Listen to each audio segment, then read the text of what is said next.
Save Unit 3, Heavy Lifting, Repetitive Activities, and Prolonged Postures. In the previous unit, we talked about the risk factor of awkward postures. Now we'll talk about a few more. Let's listen to Steve's story about his shoulder injury, which was caused by frequent, repetitive work in postures above his shoulder. Hi, my name's Steve Flickinger. I'm a bricklayer at a Local 5, New Jersey. I've been a bricklayer for about 39 years. I'd like to talk about an injury that I received or had done when I was working in the field. I had a shoulder injury. I had a torn labrum in my right shoulder. It has a lot to do with repetitive motion. All the work that I've done over all the years with being a bricklayer, I probably noticed it when I was about 46, 47 years old, and it just seemed to get worse and worse every year, but I kept putting off doing anything about it until I would say I was about 50, 51 years old. I had surgery done on my shoulder then.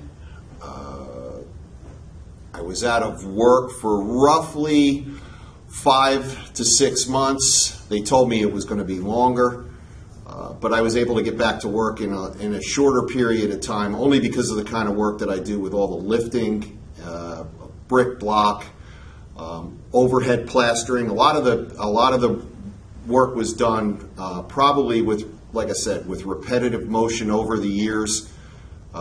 Lifting up brick and block, plastering over my head up on cement ceilings. Now I'm an instructor at Job Corps, so the work hasn't been so bad. It's just a lot of easy lifting now and stuff like that. Steve was fortunate since he was able to move into an IMI JATC instructor position and continue his career. However, many Masons end their careers early due to cumulative trauma injuries. Musculoskeletal injuries like Steve's are caused by combinations of heavy lifting, awkward postures, repetitive activities, and prolonged postures. In this unit, we will teach you about these risk factors. Remember, don't harp about back pain. Use ergonomics. You know how 8-inch CMU weighs about 32 pounds and 12-inch block can weigh up to 65 pounds. No big deal, right? You can lift more than that. Think about it this way. In one day, you lift almost 4 tons of CMU. This is the same as lifting 2 SUVs. This adds up to 19 tons a week, or about 8 full-size pickup trucks. After 1 year, the average Mason has lifted about 950 tons. Imagine lifting 2.5 fully loaded Boeing 747s. Do you still think lifting is no big deal? When we think of lifting or manual material handling, we usually think of how much the object weighs, and this is really important.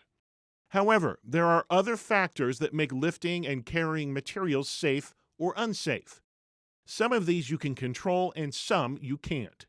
Let's talk about each factor separately and start with weight. In general, the heavier the material you lift, the more pressure there is on your back. For example, laying 12-inch CMU puts more pressure on your discs than bricklaying. Can you think of ways to manage the weight of what you lift? One way is to use a lift team for heavier CMU, and we'll talk about this later.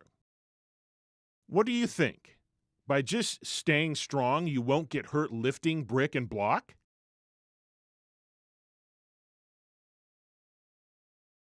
Frequency, or how often you lift, is the next factor. It might seem crazy, but even lifting brick can injure your back, shoulders, or arms because you lift so many of them each day. The stress accumulates in your body, leading to a cumulative trauma injury. This is the cumulative in cumulative trauma injury. The problem is that you don't have control over how much and how long you lift each day, You have to be productive. While you can't control lifting frequency, you can control how frequently you use awkward postures while lifting. As you repeat lifts like this over the course of the day, your back muscles become fatigued, further increasing your chance of injury. Another factor you have some control over is twisting while lifting. Remember, bending combined with twisting is the worst posture for your back. This is a good example of a bad combination of risk factors. Let's talk about a factor you have a lot of control over: the distance you move materials. Your back muscles have to work much harder if you extend your arms while placing CMU or brick rather than if you keep the work close to your body.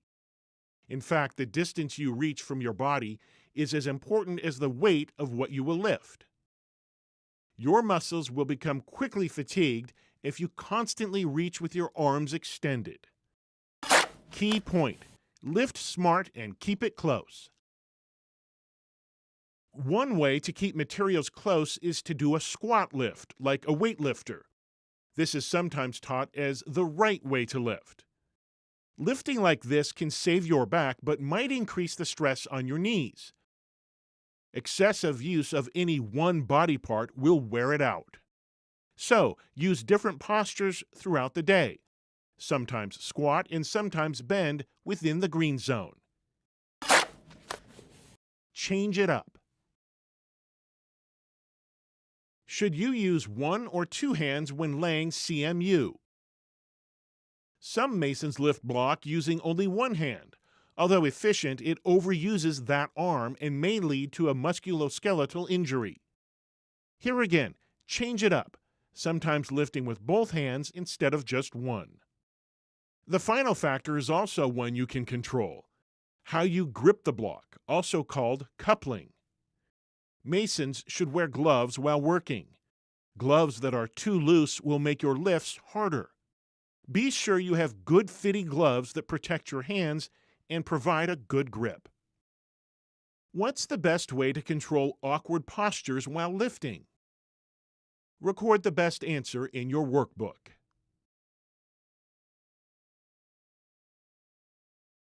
The correct answer is A. Modify the height of adjustable height scaffolding frequently to keep work in the green zone between your shoulders and knees. What factor do you have the most control over when lifting? Record the best answer in your workbook.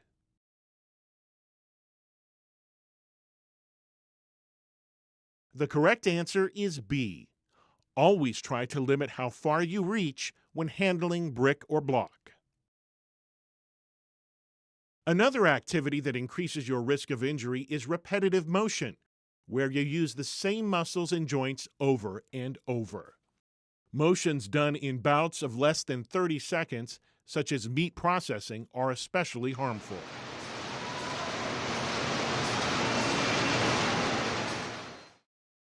However, doing the same work tasks repeatedly over weeks, months, and years is also considered repetitive motion. Doing this can cause microtrauma. If there's sufficient rest time, everything is fine. If not, this cumulative trauma could lead to things like rotator cuff tears or low back disorders.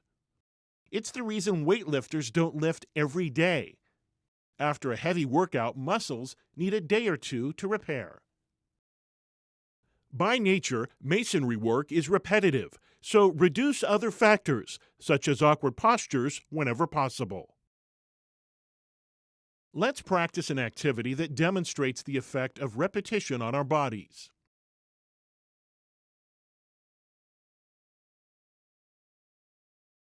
The next risk factor is called prolonged or static postures.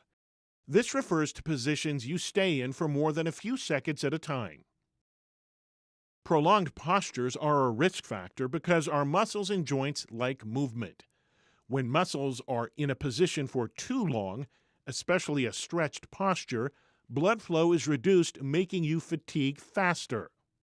Eventually, a fatigued muscle may speed you along the journey to a cumulative trauma injury. This is especially true toward the end of the day when you've used your muscles all day long. Which is a picture of a prolonged work posture? Record your answer in your workbook.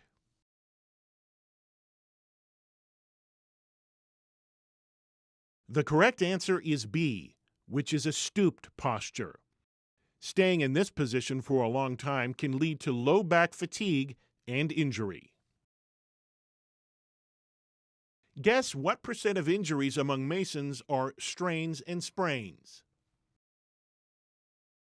Strains and sprains are the most common injuries in construction, and many are from repetitive and prolonged activities. If you guessed that 65% of injuries in construction workers are strains and sprains, you're right. Masons spend 93% of their work time bending, twisting, and performing repetitive motions at work. This is the most of any construction trade. These are called combined risk factors. It's more likely that you will end up with an injury when combining risk factors. Key point: when possible, limit your exposure to only one risk factor at a time. One way you can do this is to get in the habit of turning your whole body while lifting instead of planting your feet. Or instead of always stooping by bending at your waist, try to squat sometimes. What are some other ways to prevent combining risk factors?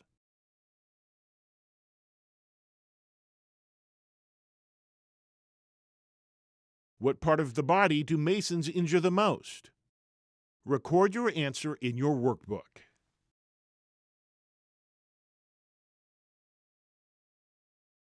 The correct answer is B, the low back. Most overexertion injuries among masons involve the low back. What region is the second most often injured? Record your answer in your workbook.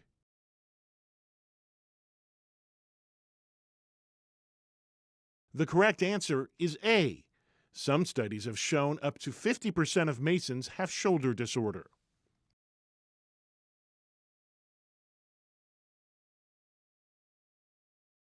To tell you about it's the kind of work that we do as bricklayers.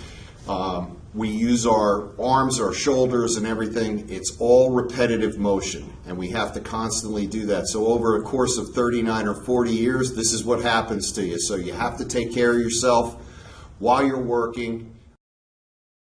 HARP risk factors are a regular part of your job. So think about how to minimize these risk factors whenever possible so that your body lasts for your entire career. Remember, change it up. Shift to neutral whenever you can. Avoid combining risk factors. And use properly adjusted equipment provided on your work site.